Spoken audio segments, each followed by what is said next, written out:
Hello, my name's Tom Richardson. I work at Outside in Hathersage in Derbyshire.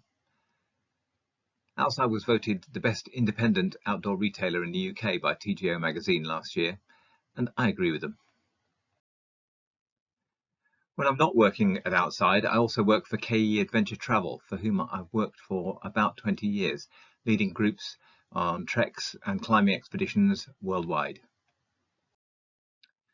My talk today is called Them and Me, and whilst grammatically that is a bit clumsy, the them stands for the Tenzing Hillary Everest Marathon, and I'm going to be talking about my participation in it between the years of 2013 and 17. I should add, I'm not a great marathon runner really. I'd run the Lincoln Half Marathon in the 1980s, and I'd taken part in what's now called the OM a few times as well. There are actually three them marathons. There's the ultra 60-kilometre race, the marathon 42-kilometre race, and a half marathon.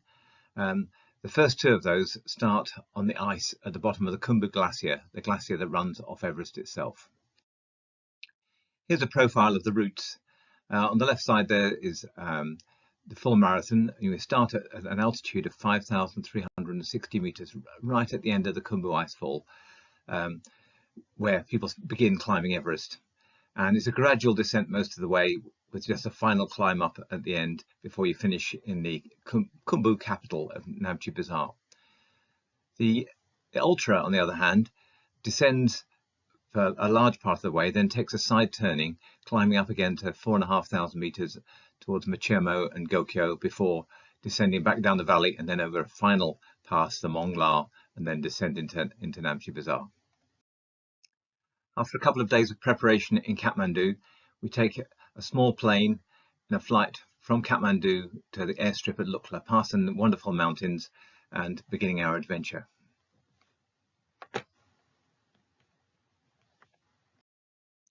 This is the view out the plane, and you can see on the left-hand screen there the small airstrip in Lukla and the few fields and buildings of the village.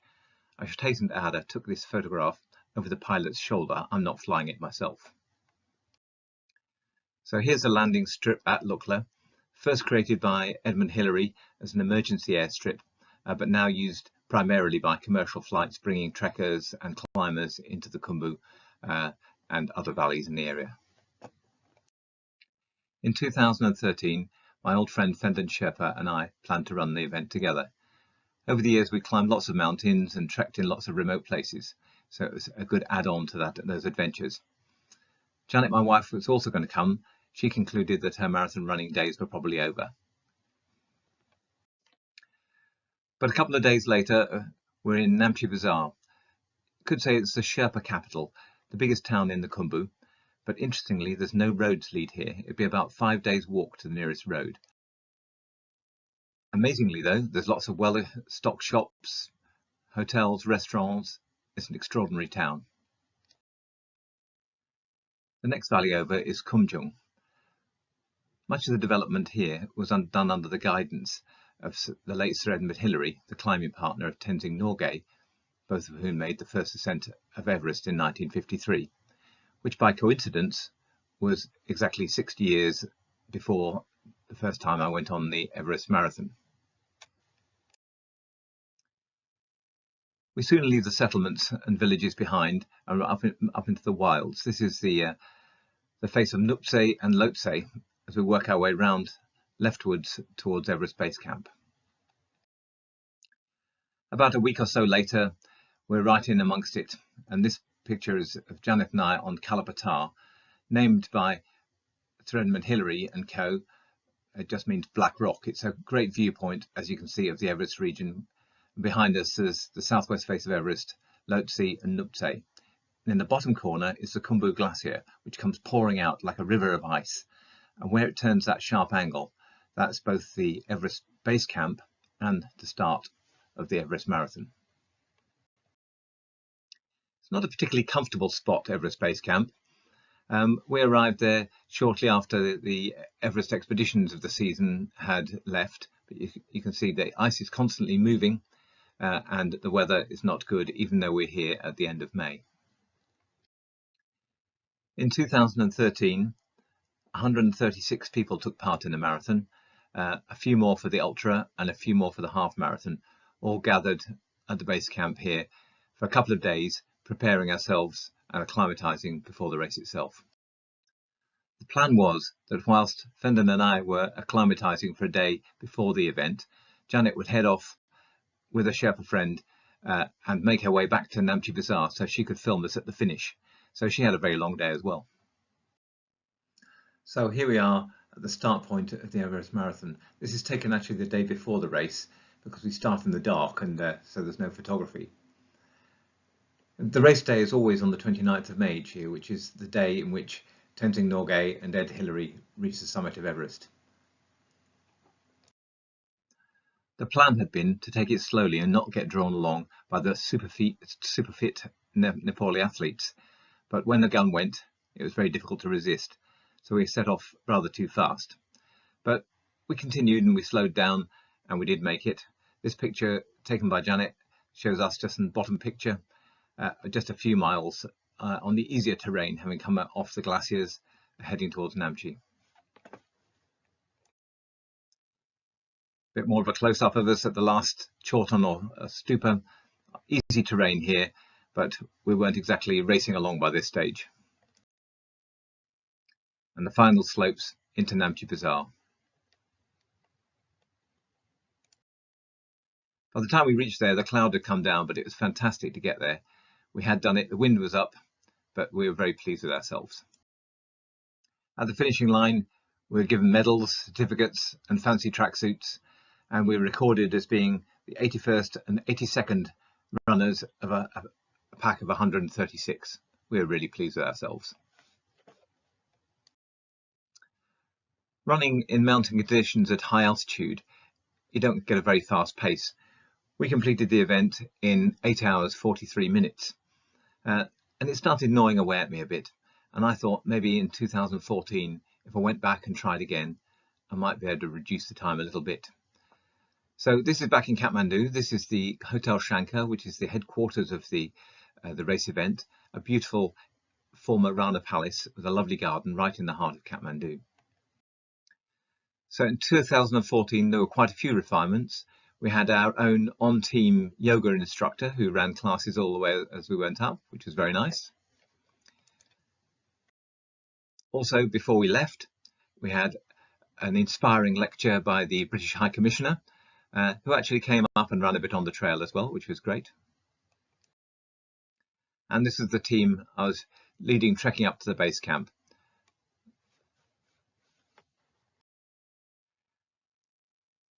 Camping in Kumjung.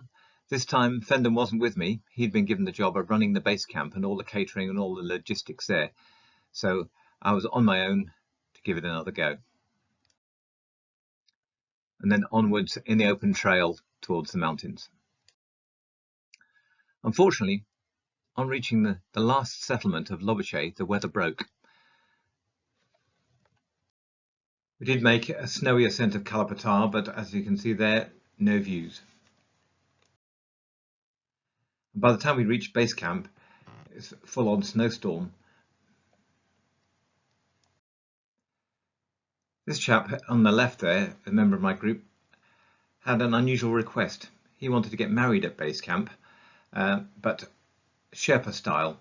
Obviously we couldn't carry out his wishes without the proper officials, but we did have a bit of a ceremony and they dressed in Sherpa clothing, and a lama from a local monastery was able to carry out a few formalities. Unfortunately, the snow didn't ease up and it got deeper and deeper, presenting serious avalanche risks from the slopes above the base camp. So after a lot of discussion, a decision was made that we had to evacuate the base camp after all this trouble and move to a safer place and change the starting point of the race back to Gorak Shep.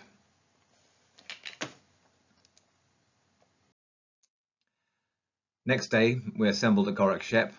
Blue skies, but the snow was still in a highly dangerous avalanche-prone condition, but at least it was safe there and we could carry out the start. This is a group of women, all based in Chamonix in France, who call themselves the Never Rest Girls, all having fun. And so finally we were off. Conditions weren't easy underfoot. Deep snow, cold, wet on the feet, even though the weather had now improved. You can see there one person ahead on the track, heading towards the bottom of Amadablam and the village of Dingboshe. Some distance through the day I was running on my own, and I looked at my watch and I calculated that if I really went for it, I might be able to improve on my time of the previous year, which was 8 hours 43, and get in at around about 8 hours. So I pushed on to the finishing point and finally did it, reaching the finish in 8 hours and 5 minutes, and was 57th of 131 competitors. Not everybody had such a positive or pleasurable day. Here's somebody coming down having to breathe bottled oxygen, even though by this stage we were at about 3,500 meters. And other competitors were still coming through the finishing point well after dark. In addition to the obvious factors of not running in the dark, it's also great to get in the daylight, because the ladies of Namche Bazaar were running a very nice catering service, and there was lots of local food to be eaten served by them in the tent. The next year, 2015, was a year in which I was 60, and I rather fancied running the Ultra 60k in my 60th year. Unfortunately, it wasn't to be though, because it was also the year in which there was the great Nepalese earthquake. This is my friend Fenden's house just after the earthquake. It completely fell down. It was a tea shop and a hotel on the Everest trek. He and his family finished up in a Red Cross tent for some time before they were able to rebuild their own home. So in 2016, I was back there yet again, trying to put the 60-kilometre plan into action, and perhaps putting the whole idea of the Everest marathons to bed as well. On my team was Sharif Abdullah, a well-known marathon runner in his home country, but as you see, he's an amputee as well. He has an artificial leg below the knee. And here's my trekking group below Amadablam on the way up to the base camp to begin the trek. Good weather on Kalapatar, that was all going great. But once we got onto the Khumbu Glacier, the last few hours before we reached the base camp, things got quite difficult for Sharif. The boulders and rocks and ice and things was very difficult with his artificial leg, and he found it very difficult to move at all across that sort of terrain. And so very unfortunately, the next day he elected to go by helicopter back to Kathmandu. For me, it also meant missing the start of the race to put him on the helicopter. So once again, for the second year running, I'd failed to run. So finally we come to 2017. I was determined to run the Everest Ultra 60k. The 60k is a tough route, no doubt about it. In addition to the terrain that the regular marathon crosses, you turn up towards the Gokyo Lakes on a very narrow, steep path from 3,800 meters to 4,400 meters, across the river and back down the same distance again, but descending lower and then finally crossing a high pass at 4,200 meters. I'd got myself fairly fit prior to departure, but on the way up would take in the opportunity to run or climb up all the local hills. Here, this is a hill called Chukungri with Nuptse and Lhotse in the background. But my efforts were nothing compared with my friend Jamie, who was not only running the Everest Ultra distance, he was running all the way from Everest Base Camp to Kathmandu, which is more than 100 miles, which he tried the year before, but his shoe had fallen apart, so he's trying this year and he succeeded. A good training run is up the valley to the Polish Mountaineers Memorial, which is situated right at the bottom of the south face of Lhotse. So back yet again to Everest Base Camp in the snow for a couple of nights of acclimatization. Looking back in the other direction, you can not only see helicopters flying over the Khumbu Glacier, but on the far left corner, where the rock moraine runs out, is the starting point of the race. A bit of posing on the Khumbu Icefall with the team. So early to bed the night before to get as much sleep as possible before the very early, dark, cold start in the morning. Finally, I was off. For the Ultra 60k, there were 14 people started the race, and the discussion amongst people at the start line was about training in oxygen tents and the other ultras they'd run. I was clearly out of my depth. 13 of the 14 finished. The first 6 were Nepali. We all started in the dark. I finished in the dark. I was 11th with a time of 17 hours, 38 minutes and 38 seconds. You know, running the Everest Ultra 60k in 2017 didn't really get it out of my system. Now, having been locked down for a couple of years, I'm thinking that maybe 2022 I could go back. I could perhaps run it in better style, maybe a little bit quicker. I could probably achieve being the oldest person to complete it. Who knows?